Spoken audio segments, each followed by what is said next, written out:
서울시가 내년도 예산안을 48조 원대로 편성했습니다. 지난해보다 2조 3천억 원이 늘었으며 역대 최대 규모인데요.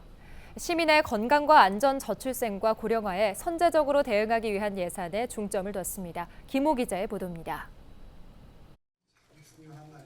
서울시가 내년 예산안을 48조 407억 원으로 편성했습니다. 올해보다 2조 3천억 원이 늘어난 역대 최대 규모입니다. 세부적으로는 저출생 대응과 건강도시 서울, 경제와 돌봄, 안심하고 누리는 일상과 글로벌 매력 도시, 균형 발전 등 7대 분야에 집중 투자합니다. 먼저 저출생 문제 해결을 위해 신혼부부와 청년 주거 지원 등 공공임대주택 공급에 1조 1천억 원을 편성했습니다. 내년에는 신혼부부 주택 4,000호와 청년주택 2,504호를 공급합니다. 자녀를 출산한 무주택 가구에는 월 30만 원의 주거비를 2년간 지원합니다. 청년들에게는 결혼과 아이 낳을 결심을 도와주고 아빠 엄마에게는 든든한 육아 지원군이 될 것을 약속드리겠습니다. 건강도시 서울을 조성하기 위해 운동 프로그램과 편의시설 확충에 40억 원을 투자합니다.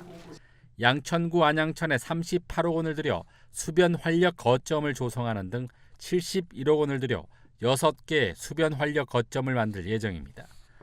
위기에 빠진 소상공인을 돕기 위해 251억 원의 지원금과 540억 원의 금융 지원 예산을 확보했습니다.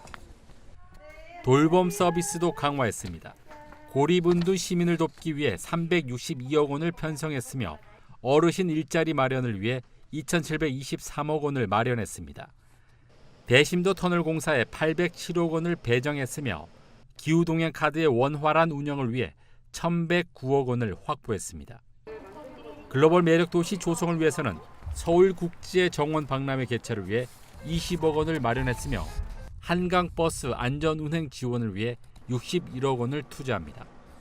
특히 내년에는 광복 80주년을 맞아 국가유공자와 가족을 위해 1,047억 원의 보훈 예산을 편성하는 등 애국 열사와 유공자에 대한 지원을 확대하기로 했습니다. 80세 이상 참전 유공자의 참전 명예수당과 보훈 예우수당을 각각 월 5만 원씩 증액하고 국가유공자의 생활보조수당도 현재 65세 이상에서 전 연령으로 확대합니다. 오늘의 대한민국을 위해 헌신하신 유공자들께 실질적으로 도움을 드리고 긍지를 높여드리겠습니다. 서울시는 올해 예산은 역대 최대 규모로 편성했지만 채무는 계속 줄어드는 등 건전 재정 기조는 유지한다고 밝혔습니다.